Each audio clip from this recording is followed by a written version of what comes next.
Hello everyone, welcome back to my channel. My name is Lara, and if you are new here, on my channel I talk all things makeup no-buy, project pan, makeup consumerism, and really trying to deeper understand your collection and become intimate with the makeup that you already have rather than buying new. I've been on a makeup no-buy for almost 2 years now. At the end of December it will be 2 years, and don't worry, I will be talking a lot about how my thoughts around makeup have changed over the past 2 years. I actually did a video after my 1 year makeup no-buy, so you can check that out here. As you can imagine, my relationship with makeup has changed, the way that I view makeup, and I've made a couple videos on these topics. But today I want to talk about the way that my actual makeup application has changed since doing my no-buy. Now, I don't want to say this is directly because of my no-buy, but it kind of is in the sense that not buying makeup made me get to know my collection better and get creative in that way. So trying out different techniques, working on makeup that I didn't like before and seeing if I could make it work in a different way. So because of that, I've tried all these different methods and I've discovered techniques that actually work a lot better for me than what I was doing before. And I have to say, I never would have discovered these things if not for my no-buy, because my no-buy inspired me to be more creative and try out different tips and techniques, because I was trying to get more use out of my makeup and try out different things and see how they worked. Essentially, I'm going to be talking about changes to my makeup habit, how I used to do my makeup compared to now, and I will be showing you some pictures of my makeup from back in the day, which was, you know, subpar. I'm not saying I'm an incredible makeup artist now or anything, but my technique has definitely improved, and that is specifically because I embarked on this project pan and no-buy. And if you're curious about why that is, why my makeup techniques improved because I actually stopped buying makeup, just keep watching and know that I will never go back to the things that I was doing before. My technique is so much better now. So the first thing is how I applied bronzer. Now, the brush that I was using previously was this small stipple brush from e.l.f. It's very small, so I would just sort of work it in a little bit, and because of that I wasn't liking my bronzer application ever. Like, I found I just wasn't enjoying bronzer because it didn't look natural, it didn't blend in with the rest of my makeup, and so I tried to change things, and I figured if I used a bigger brush I would be better able to use up my bronzers, which is actually the goal. So I have this brush from the Body Shop I've had for a while. Actually, don't think I ever really used it before my no-buy because I couldn't figure out how to make it work, what I should use it with. So I started using this with my powder bronzers instead, and lo and behold, it was so much better than this small stippling brush because it's so much bigger, so I was really able to cover more surface area. It just made it look much more natural and blended into the rest of my makeup, so I much prefer using larger brushes for bronzer now. The next thing I changed was actually how I did my eyebrows. As you can see now, my eyebrows are sort of brushed up with this like fluffy brow look. Now, when I first saw this fluffy brow becoming more popular, I was not a fan at all. I did not like the look, but when I was trying to use up my eyebrow products, I found that a lot of them, I had stopped using them because I didn't like them, and so I still wanted to use them up, and I needed to find a different way to sort of make them look a bit more natural. So I tried different techniques, and what I found actually worked the best was brushing my eyebrows up. This is because I had like super dark products and they just never looked natural, and somehow making them like up rather than these very structured bold brow, because the issue with a lot of the products was that they were just too dark. It worked much better and it looked a lot more natural, even though it was a darker color. It just looked more diffused, and now I really love the look of the fluffy brow. So I'm glad that I tried that out, and I only did it because I was trying to find different techniques to work with the eyebrow products that I didn't like. All right, we had some camera issues. I'm back now. Let's hope we don't have that issue again, and I hope nothing got cut off. Where was I? Despite the fact that I actually like the eyebrow products that I'm using better now, and they are not quite so atrociously dark on me, I'm still doing this upward eyebrow combing because I think it's actually a neat look, and I really like the fluffy brow now. So if you haven't tried it, try it now. Definitely don't think this is something that I would have tried if not for trying to be resourceful during my no-buy and my project pan. That's another thing I should mention, that I've been doing a project pan throughout my whole no-buy, so I've basically been trying to get rid of as many products as possible and use them up. Anything to make me be able to use up products rather than declutter them was a plus in my books. Now, the next thing is actually mascara. I know I have said forever that I don't use regular mascara. I only use waterproof mascara. And especially for wearing a mask, I find like with the humidity from my breath, my eyelashes just droop if I'm not wearing waterproof mascara. But I have actually found a few mascaras that are not waterproof that work really well on my eyelashes. In fact, I am wearing one today. This is the Rimmel Scandalize.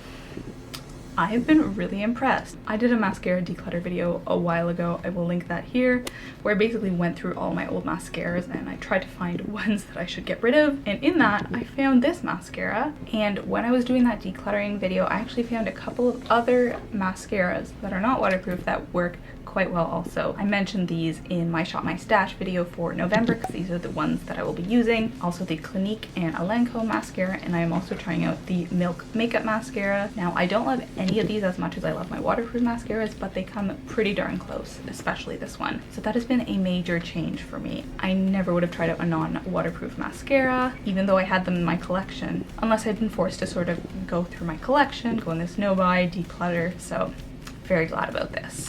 This next one I actually feel like is the single biggest, most important out of all of them, and I think some of you would find it pretty shocking that it took me this long to realize. But essentially it is that I don't like cool tones, and cool tones don't look good on me.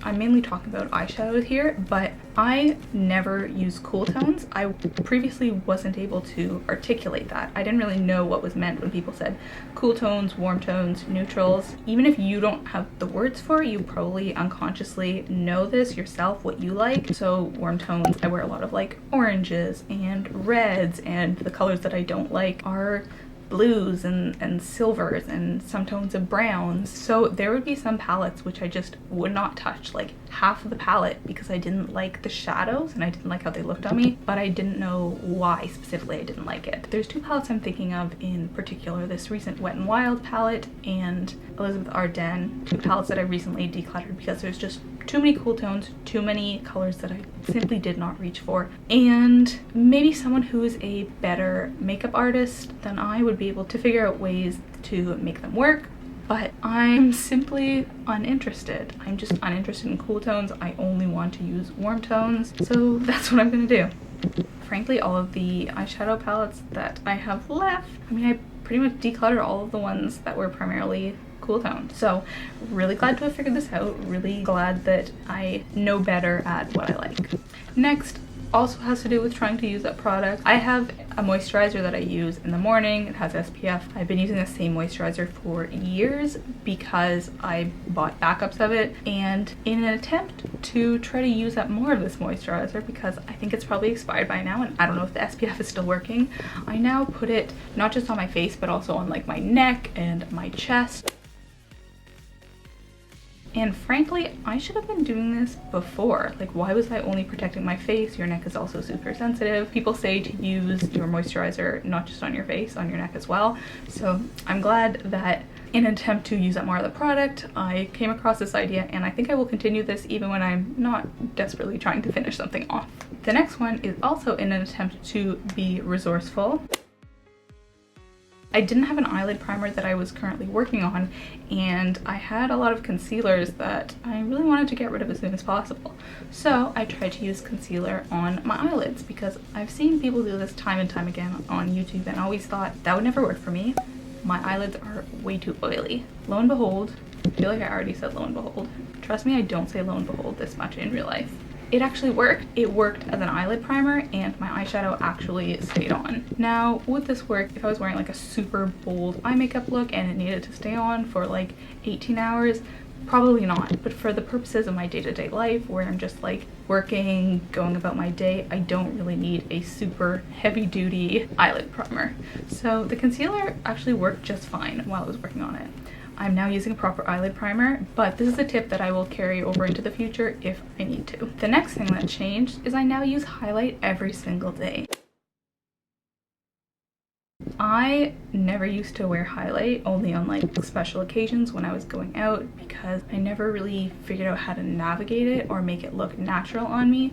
And now, because I've been wearing it so much, I know how to properly apply it and make it look not natural, but like natural part of my makeup. This is what I'm actually using right now. It's just this little stick that is for brow bone, but I'm actually using it along the top of my cheekbones. It's fine. I don't love it, but it sure looks a heck of a lot better than the previous highlight that I was using. Even though I was using a MAC highlight, it's just that I didn't know how to properly apply it, and so I would neglect it. Now I can use a cheap highlighter and it will look much more natural because I've figured out my technique. The last thing also has to do with not makeup but skincare, and it is that I am much more careful about my skincare than I used to be. I would wash my face and I would use moisturizer, but I wasn't really precise about it. I wasn't super regimented and I just sort of used whatever. But now, because of my no-buy, you know, I've done more research into what works for my skin, what doesn't, and I've really been trying to use stuff up that I don't like anymore. So I've been much better at using my cleanser, using my moisturizer. I even use an eye cream now. I don't think it's very good and I'm just using it up to use it up, but I've really enjoyed trying out different products. As you can see, I actually went to The Ordinary and I got a couple products there, and I'm going to be going later this month as well to pick up a few more. I really liked what I purchased there. For the past few months, I've really only been using my moisturizers in this really regimented fashion, making sure it's multiple times a day because I wanted to use them up. So that's that. And that is it. Those are the things that I've changed since embarking on my no-buy. These are a combination of things that have changed because I've been trying to use up my products and because I've had to be more creative. And I don't think I would have discovered any of these things if not for going on my makeup no-buy and if not for trying to do a project pan. So if you yourself are interested in doing a project pan, hopefully this is helpful in illustrating why you should do one and what you can discover about yourself, how much better your makeup application will be, because I just feel like my technique is so much better than it was and my makeup knowledge is so much better. So I'm really grateful that I embarked on this journey. If you enjoyed this video, please give it a thumbs up below, subscribe to my channel, check out my other videos on my makeup no-buy. I've done a ton of this, and let me know if there's other things you're interested in, things like what I've learned from my makeup no-buy and my project pan. I would love to continue talking about this stuff because it is coming up on my 2-year anniversary. So thanks so much for watching, and I'll talk to you next time. Bye bye.